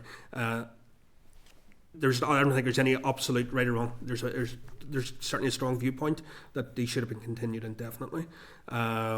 But then that is tying the department and tying the executive, for that matter, to funding that mitigation when we don't know what the situation may be in a couple of years' time. We know that I'm just going to call it the bedroom tax, it's not going to substantially shift to take the point that was just made about the housing strategy. On your second point, in terms of the legislation, so there's no statutory requirement to review these again in 3 years' time, but clearly it will be a question for the minister, whoever he or she may be, to make a call in advance of March 2028 what they wish to do. If we were to find ourselves in a situation, as we unfortunately have done before, as you've alluded to, where there is no minister in place, There are fallback positions the department can use, and as we have been doing with universal credit mitigations, we have been using the Budget Act cover. It is far from ideal, but it does give the department that flexibility as an absolute stopgap. So if we were to find ourselves in a situation that clearly none of us hope to be in, come March 2028, where we didn't have a minister, then it would be a matter for the senior officials to consider, as it was the last time, in consultation with the political parties, about whether the schemes should continue, and if they were, then we would, at this moment in time, I would assume we would revert or look to revert to what we have used previously. We would use Budget Act cover to allow us to carry on making payments. Okay, and then just final question, Chair. In relation to the welfare supplementary payment waiver facility, in particular, obviously in relating to the clawback of social landlords, obviously we've previously asked the committee as to the number of people impacted by that who couldn't previously avail of the waiver. I assume obviously through that work and bringing in the waiver, you now have some type of understanding as to the number of people impacted by that. Can you maybe give us an indication as to how many people were impacted? In terms of retrospectively, or many? Obviously, it's not retrospective, so those who were previously impacted can't avail of the waiver. Yes. But I would be keen to understand, because it's certainly something that was raised with me on a number of occasions, that people weren't able, who were unaware that this overpayment had arisen, and they were only then aware of it at the point in which the clawback had happened. So how many people were affected by that? Do you have? Yeah, we've had 2 applications for the waiver since it's been introduced in September, and they've been asked for evidence, and that hasn't. What I'm looking at more is those who aren't going to be able to benefit from the waiver, who were previously impacted, those that obviously have brought to light this issue. I think we would need to go off and ask. To be perfectly honest, I don't think I have those figures here, and I would need to make inquiries about that to see whether we can identify those people. I get the point you're making, and I'm certainly happy to go and ask my operational colleagues if they can identify that. Appreciate that. Thanks, Chair. Thank you, Andy. Morris, briefly, please, if you can. I will be very brief, Chair. Thank you very much for your presentation. And my query is around the loss of care payments. The schemes appear to be very overly complex and have a great impact on people moving from independence allowance to personal independence payments. Have there been many complaints so far? I'm not aware of any. So the way the car mitigation was set up is where somebody lost their car's payment because somebody had transitioned from disability level allowance to personal independence payment, and then their car, if they weren't awarded personal independence payment at the correct rate, the car then lost benefit. What is happening, because the situation we're now in, all adults have, as in those above the age of 16, have been transitioned. We have this constant supply of people or children who, of course, when they reach 16, are then called in to be reassessed for PIP. That's why the numbers are quite small there. So the only people who are now eligible for CARES mitigation payment are people who are presumably largely parents who are caring for the children with a disability who are receiving DLA. And if that child is then reassessed for PIP and is not awarded it, or not awarded it at the rate required to receive, continue to receive care payments, then they will receive that mitigation payment. So that's an automatic process. I'm not aware of anybody complaining of it because the pool of people is much smaller, but it's just a constant sort of stream of them. The number of people who are now eligible for that care payment has really dwindled to a small number. It's just that it's the design of the scheme. Thank you very much. Thanks, Chair. Okay, thank you. Okay, so David, I'm going to come back then on this issue around the welfare mitigation and around the 2-child limit. So just to say that you've outlined that work has been done, that there has been a cost identified, but you're unable to tell us what that cost is. This committee does expect to know and to be able to understand the extent and cost of these decisions. We are aware that this has been ongoing since last year in terms of updating the costs. And we're operating in the absence of knowing how any of these measures are interacting with the anti-poverty strategy, given we don't have the anti-poverty strategy. I'm concerned that you've said on several occasions that a lot of the costs are staying the same. It would appear, even though that anti-poverty strategy is in draft, including the mitigations and including the advice, the payment to advice centre, But what is the barrier to you being candid in relation to that figure and allowing this scrutiny committee to carry out the scrutiny on the measure? Well, the barrier as such is, I wouldn't necessarily present it as a barrier or as such, is, so the figures have been refreshed. That has been done both by internal departmental analysts and by external analysts as well, same people who worked on the original mitigations review, the independent report. Those figures are available. The decision, when the Minister has made it clear he will be sharing those figures with the Executive and with the committee. I can't, I'm afraid, Chair, give you any more information than that. Can you give us the band or the options that were considered? The options. The options. What were the scale of the various options considered in relation to arriving at a figure? So what we have done is we have taken the schemes that were recommended in, and I'm just going to refer to as Les Allenby's report, and we have updated those costs to reflect the estimated cost using the same criteria. The same analysts used the same modelling to update those costs. So effectively, we have taken what Les Allenby's report recommended and we have refreshed those to give forecasted costs for this year. I appreciate the financial year is coming to an end, but also I believe the next 2 or 3 years. So we haven't applied any criteria.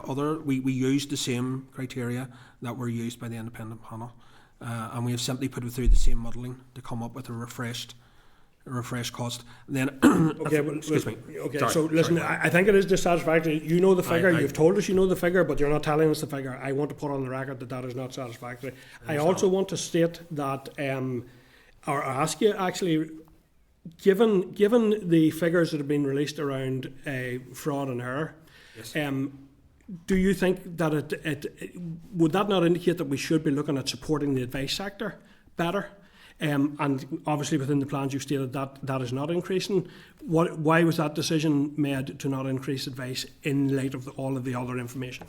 So my understanding is the funding, there's, in terms of the mitigation package, I believe is at 1.9 million. So the mitigation package is for 25-26, 47.3 million. So we don't have the complete breakdown of that on how much of that is for the advice sector. So there I thought may you be a said, bit of David, increase. I thought you said that the advice sector funding was remaining the same. That's just the total of the whole package is 47.3.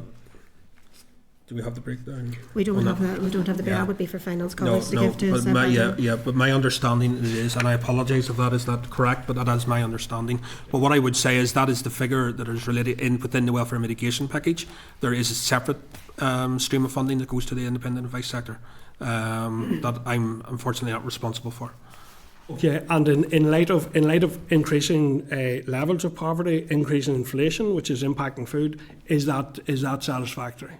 I don't know that it's necessary for me to I think it's a judgment call on whether it's satisfactory or not. I think I will accept the point that has already been alluded to in terms of national insurance costs, and we know that yes, there is increased demand for the advice sector. I think you can read through to that. Yes, the advice sector clearly needs funding in order to carry on performing the services that they do.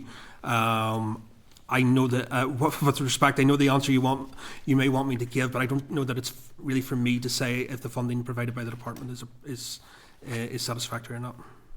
Sorry. Okay, Andy, thank you, David. Chair, just quickly in relation to the Chair's point on the refreshing of the figures of as you referred to it, the Les Allenby report. When was that completed? Those figures, 2024. When was the refreshing of the figures completed by the department? They were completed in 2024. Yeah. The refresh was completed in 2024, but yet it hasn't made its way to the committee just yet? Yes, that's correct. Okay. Why would that be? I'm afraid I can't answer that question, Chair. I'm sorry, I'm not trying to be evasive, but I'm sorry, I can't. It's hugely worrying, David, I have to say, given the pressures that are out there. I mean, we've heard in recent weeks around Trussell, around the increase in use of food banks. We see the food price has fed in directly in recent days into an increase in inflation, and people out there are struggling. And yet, it would appear that the department are sitting on a figure but it's not hasn't been brought into this assembly or into this committee. Yep. I acknowledge that. That is certainly something I will take back to the department. Okay, thank you, and thank you, Sorry. David. I do know you're staying with us for the next item, but thank you for that session. And there is a number of things there. I think that members contented we write to the department, sharing our frustration at those issues that have been raised. Yep. Okay, thank you, members. So moving on then, members, to agenda item 7, which is SR 2025/23, the Emergency Fuel Payment Regulations NI 2025, Pension Age Fuel Support Payment. So we are going to receive a briefing on this rule, and the briefing paper has been received and is page 1016 of our pack. Just to make that point, I believe I know David is staying with us, and he will be joined now at the table by Conrad McConnell, who's Director of Universal Credit Programme and Working Age Service. So David, could I go back to yourself, please, and ask you to make an opening statement, and we'll come to members. Thank you. Yep, no, thank you. Again, just thank you for the opportunity to speak to you today, this time about fuel support for pensioners for this winter. I'm going to provide you with a brief update on the policy and legislation before my colleague Conor McConnell provides an update on the delivery of the pension age fuel support payment. As committee members will be aware, previously the winter fuel payment was non-means tested and was an annual payment ranging from £100 to £300, paid to those aged over 66. As you will be aware, from winter 2024-25, the winter fuel payment will only be paid to those receiving pension credit or other means-tested benefits. Social Security is a devolved issue, but in reality many of the benefits this department ministers keep parity with the UK system, and any deviation from this principle that results in additional expenditure must normally be paid from the block grant. The estimated additional cost of the block grant of maintaining universal entitlement to winter fuel payment in Northern Ireland for this winter was £44.3 million. And that would have excluded IT delivery and supporting staff costs. The current estimate is that approximately 249,000 pensioners will not receive a winter fuel payment this year. That's obviously in Northern Ireland, based on data taken from winter 23-24. It is estimated there will be approximately 69,000 people in Northern Ireland who will be entitled to receive winter fuel payment under the revised eligibility criteria. The estimated expenditure for this winter is £14.1 million, and this will be met by Treasury as annually managed expenditure. As the winter fuel payment scheme is now means tested and has specific eligibility criteria, the Department is taking steps to help mitigate against the impact of the changes to the scheme.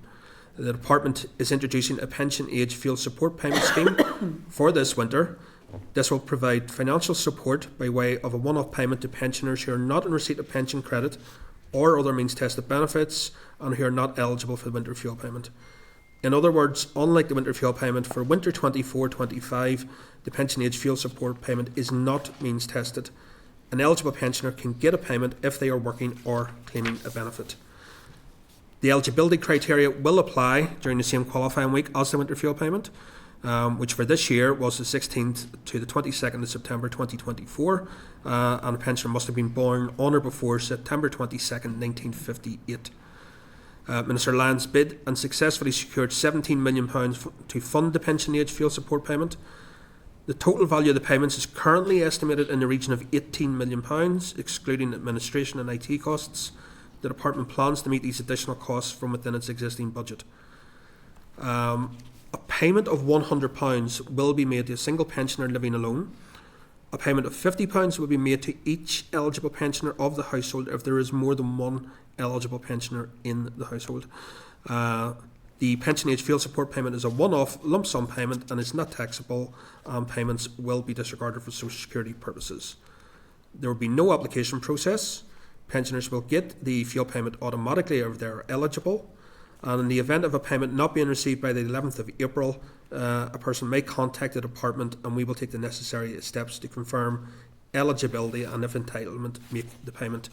Can I just say, officials have updated the committee on some minor policy changes and drafting amendments to the regulations, and I just want to summarise those changes. The scheme will now be known as the Pension Age Fuel Support Payment Scheme. As I mentioned earlier, a payment of £100 will be made to a single pensioner living alone. The £100 payment will be shared if there is more than one eligible pensioner in the household. This means that a payment of £50 will be made to each pensioner. Where there are 2 eligible claimants in household, the household will receive £100. Where there are 3, for example, 3 siblings, there will be a total payment to the household of £150. And I know this is a particular concern of some members in the committee. In relation to claimants in residential care, they will now receive a payment of £50 if they were in residential care throughout the qualifying week. They were in residential care for the period of 12 weeks immediately before the qualifying week and are not in receipt of a means tested benefit. Pensioners in residential care will receive a payment of £100 if they were in residential care throughout the qualifying week and in residential care for a period of under 12 weeks immediately before the qualifying week, and they're not in receipt of a means tested benefit. And I'll now pass across to Conrad, who will take you through the operational delivery. Good morning. Good morning, everybody. I thank you for me, just first of all, for the opportunity to kind of brief you all today on what we're doing to land this payment effectively and get into the bank accounts, of those people. So a written briefing on the topic has been provided to you already, I believe. So I'll try and speak a wee bit as well. So following David's opening comments really on the legislation, I just want to kind of give you the update now in terms of how we're doing in terms of getting the payment to the bank accounts itself. So following the announcement made by the Minister on 19th of November, we stood up immediately work to get the payment out to people. So those plans started at that stage. In terms of scale, you've heard the numbers from David already. So the data tells us that there are an estimated 179,000 households in Northern Ireland expected to receive this payment. As David has explained, the payments aren't the same for everybody. So if we look at the actual number of recipients who will receive the funding, that equates to, as David has said, 249,000 actual people in 179,000 households. As I said, so we started working immediately once all the announcements were made to put on all the necessary IT and the logistical arrangements to make the issuing of the payments in time for people before the end of March 2025. Given the scale of 250,000 payments to issue to individuals, it's really important that we're not asking people to make a claim, so we're not doing that. Therefore, data matching IT automation is the key to making the payments go safely to people and on time. We have a dedicated team in place which meets weekly and actually works on this every day, I can tell you, to make this happen and to make it happen on time. There are lots of strands involved in this work, so it is complex. We have to confirm the policy intent with David and his colleagues. The legislation needs to be in place, IT development, data scans, all the governance around DPIAs, all that sort of thing. The development and agreement of payment processes and putting in place all the operational procedures and the staff to deal with post-payment queries and handling all of that. So there's a lot involved in getting all of this ready for the payment to be made safely and accurately to people on time. How it will be paid is that payments will be made directly to the bank account we hold for each person who receives the payment within a household.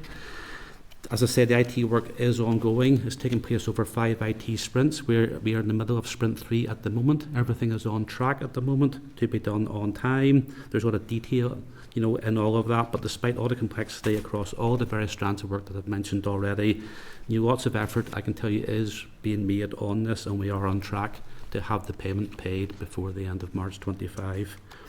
It's really important that we get people to know what's happening and that we're clear with communications to people so that there is no confusion around what people are getting, when they're getting it, and all of that. So we plan to issue letters to everyone who will receive a payment, so that's 249,000 letters need to issue.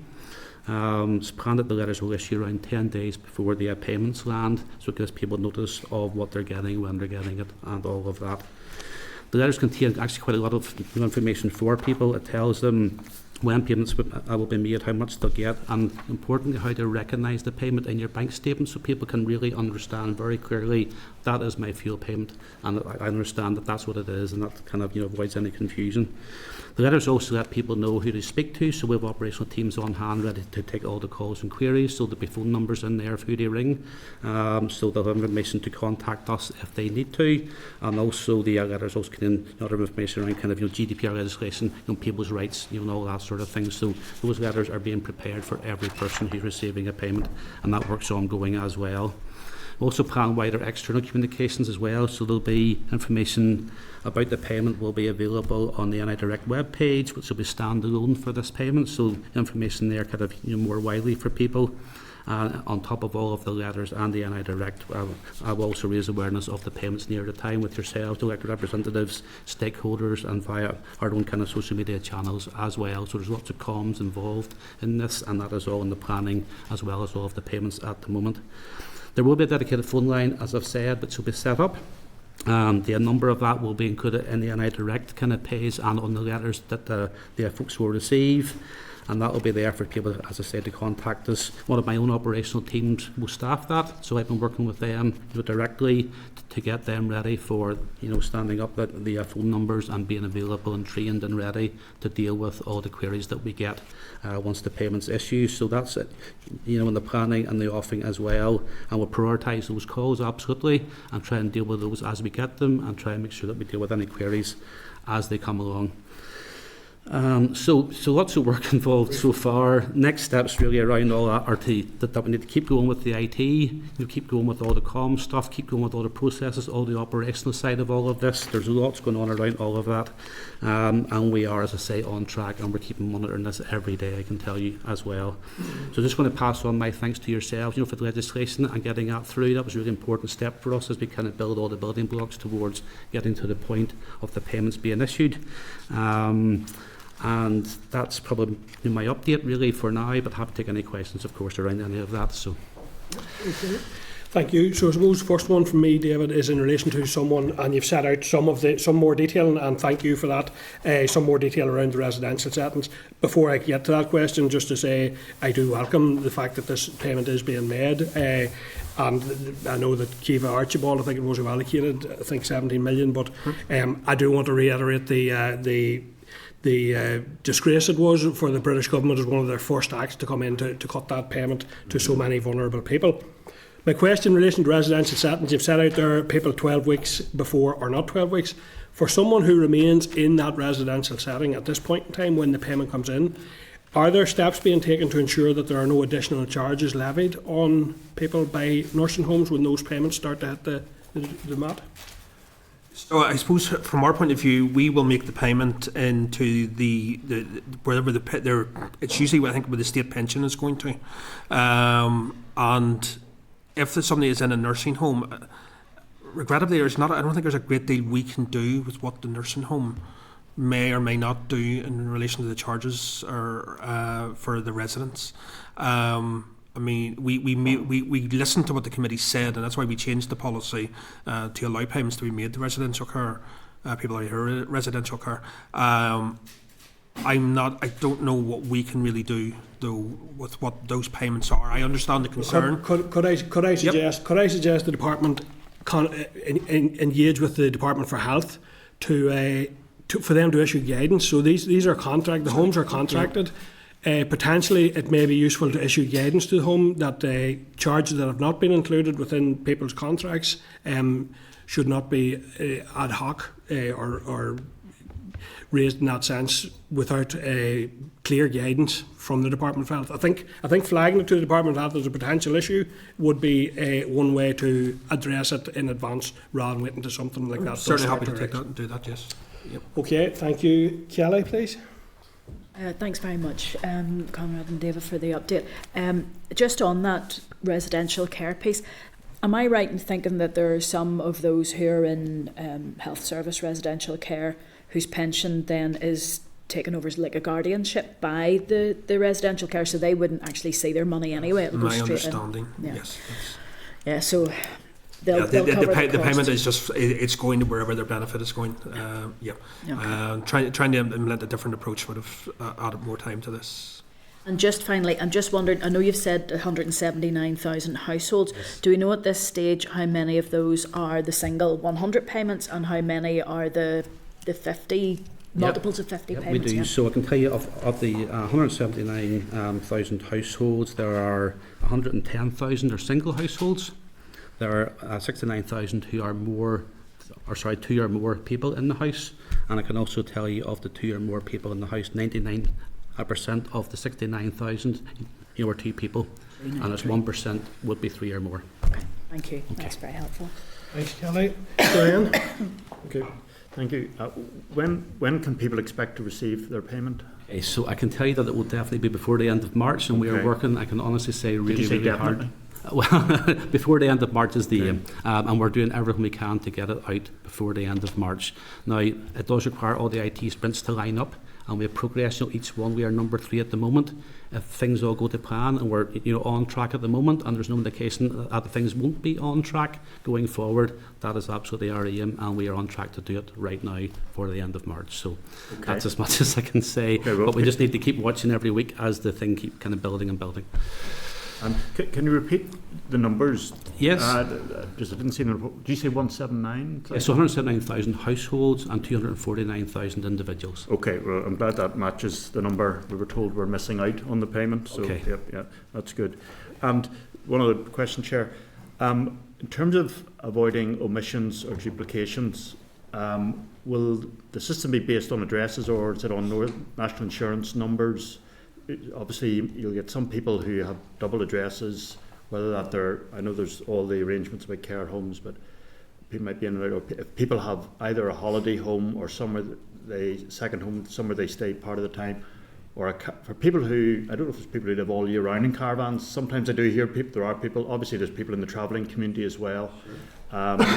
So how do you avoid omissions or duplications? There's a lot of data involved, I can tell you that, certainly.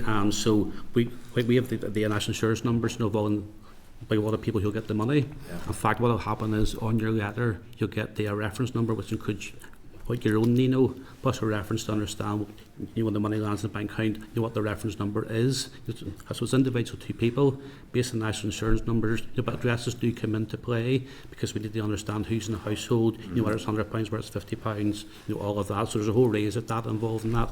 But individual NINO is is one of those pieces of data. So people don't need to claim it. No, and absolutely not. No. And if somebody's 2 addresses, they shouldn't be receiving it twice. No, certainly not. Okay. And our team is there on standby to take any calls or queries. If there are any questions afterwards, or someone thinks that they should have got a payment and didn't get one, whatever's happened, they can ring us and we can deal with that. Okay. Thank you, Andy. Brief as possible, please. Thanks, Chair. And obviously this payment's welcome, but unfortunately with all payments like this, it brings out the scammers, and they're quite often looking at how they could exploit initiatives like this. So it's important, obviously there are those pieces being built in. In this instance, there's obviously not going to be an application process. What has the department done to configure that in? I know you're saying, Conrad, there's going to be a letter, and it's important that letter goes out to households as quickly and swiftly as possible, but those other comms pieces so that scammers aren't prying on vulnerable individuals to give across details, etc. Yeah, so on the indirect page, Andy, I don't know the details for it, but I kind of more widely in relation to the payments, when it's coming out, how much it'll be, what happens in the care home, all of that. What there is included in the indirect page, I can tell you, is a whole section around scams, around fuel payments. So we have details in there around what you do if you get a suspicious email. We tell people not to click on any links. We confirm with people that we will never ask for the bank details. People by text or by email, don't open that. Don't press any links. Contact us on our number. There's also links in there to Scamwise NI as well. For people, if they're not sure, my advice for anybody would be, if you're not sure, just ring us. Yeah. And that's why our operational staff are there with the number available. Give us a call and we'll deal with any queries. When's that letter likely to land with people in advance of the payment? So we're planning that the letter will issue about 10 days in advance of the payment. So we want to try and make sure that the letters all land first and payments land afterwards, and there's no confusion in between the two. So those letters will be coming out about 10 days before we expect the payments to land. I just think it's very important that those letters get out to people as quickly and as swiftly as we can before scammers do try to exploit it. And there's no point saying if it will inevitably be the case, because we've seen it on past payments that's been the case. Sure. Thanks, Chair. That's all. Yep. Morris, please. I'll be brief, Chair. Administrative challenge. Is the department fully geared IT-wise to ensure that prompt payment is made during the month of March? Or do you foresee any IT problems? Thanks for saying it. At the moment, as I say, we're in the middle of sprint 3 of 5 sprints. There's a lot of detail to this, and it is very complex, but there's a lot of work going on with a lot of people who really know what they're doing around all of this, and to get all of this through. So far, say we are on track. So far, there are no problems emerging to say that it won't happen on time.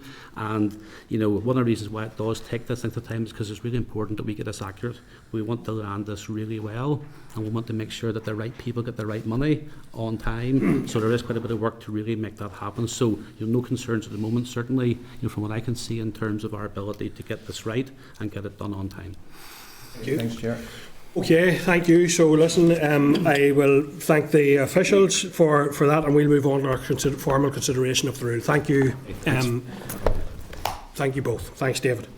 Okay, members, so we now need to consider the rule, which is page 1021. Do members have any objection to the rule? No.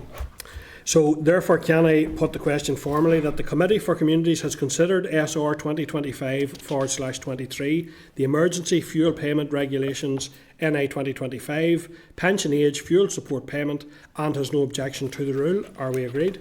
Agreed. Thank you, members.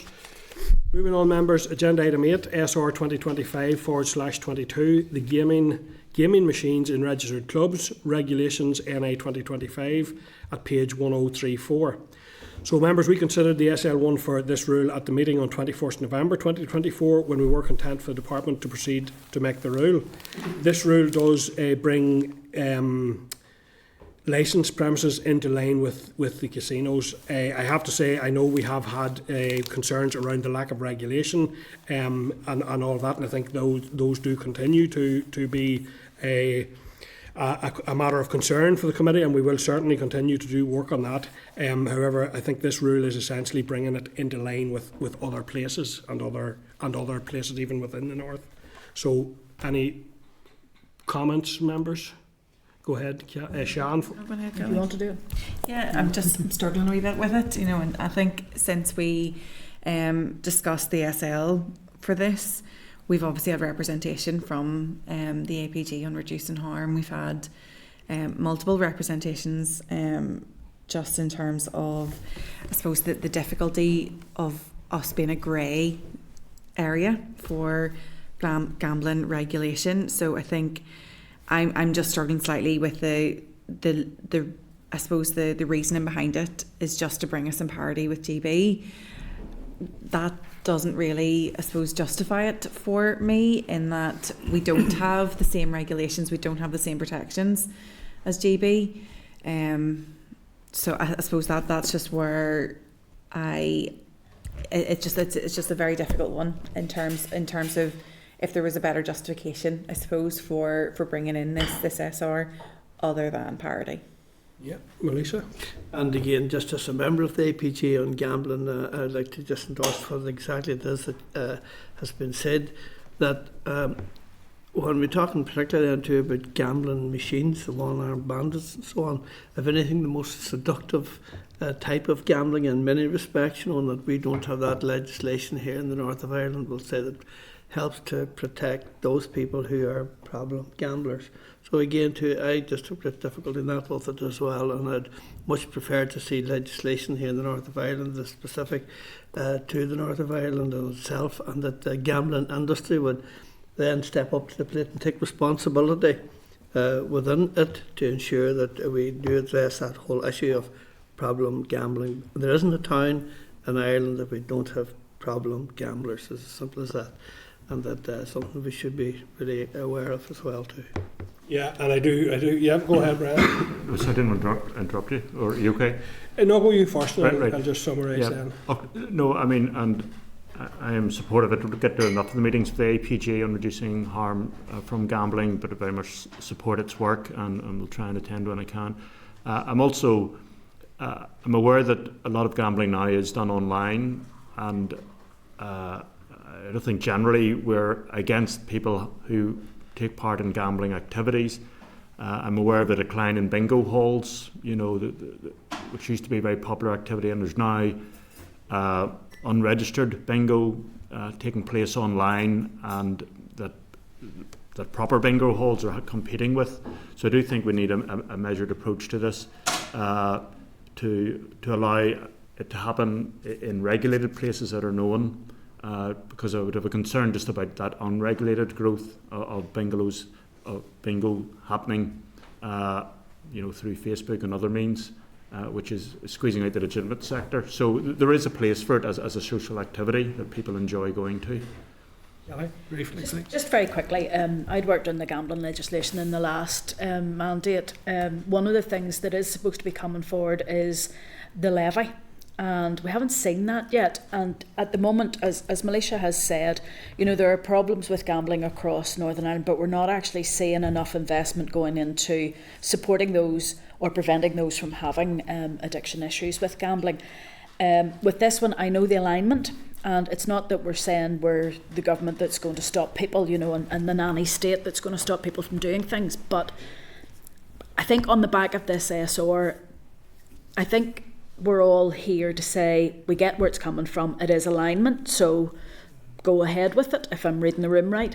But I think maybe we should go back to the department and say, right, guys, where's the levy at? Where is those contributions coming from the companies, that are using these machines and on the ground gambling? And taking Brian's point that a lot of the issues with online gambling, they're not going to be contributing to the levy unless we get money out of our Westminster comrades. But on this one, I think if we're going to go ahead and do the alignment, I think we need to kick back to the department and say, yeah, guys, you need to step it up. Where's the guidance? What's happening with the levy? Yeah. Okay, so just to flag, the other thing is that the committee or the ESR, the examiner, hasn't reported on this one yet, and I don't see actually in the wording that it's subject to that. There are obviously concerns. The alignment issue, I think, is around aligning to other measures that are already in place here from work we've previously done. But I absolutely agree that we have a huge piece of work to do on gambling generally. I think if I'm right, given the concerns, what we could do is potentially defer this for a week, get officials in to address some of those concerns. Now that will mean we'll either have to start earlier or move something because we are under massive pressure. But I think given the concerns and given the examiner hasn't reported yet, would members be content that's the best way to take all concerns on board and to defer for the week and get officials in to set out this rule? Great. Members content with that? Yeah. Okay. Thanks, members. Okay. So, agenda item 9 then is SR 2025/24, the Social Security Income and Capital Disregards Amendment Regulations NI 2025 on page 1043. So we considered the SL1 for this rule at our meeting on the 16th of January 2025 when we were content for the department to proceed to make the rule. Have members any objection to the rule? No. Therefore, can I ask then that the Committee for Communities has considered SR 2025/24, the Social Security Income and Capital Disregards Amendment Regulations NI 2025 and has no objection to the rule? Are members agreed? Yep. Okay, members, I'm going to take a quick comfort break there before we go to our Arts and Humanities Research Council briefing. Could we be back, please, in 5 minutes and we'll start again? Thank you. And out of broadcasting, please.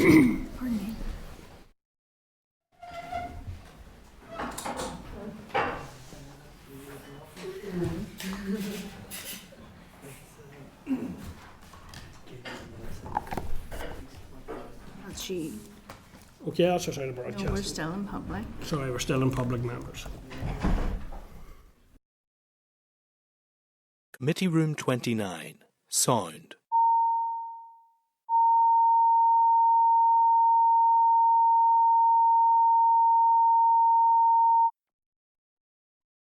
Committee Room 29. Sound.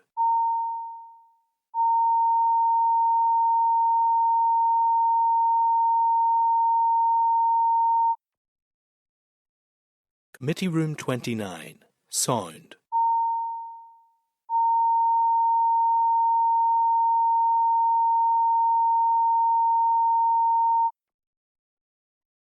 Committee Room 29. Sound.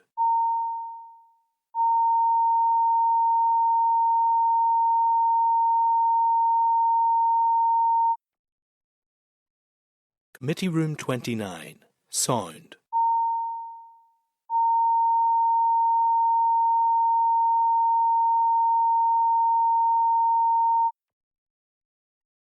Committee Room 29.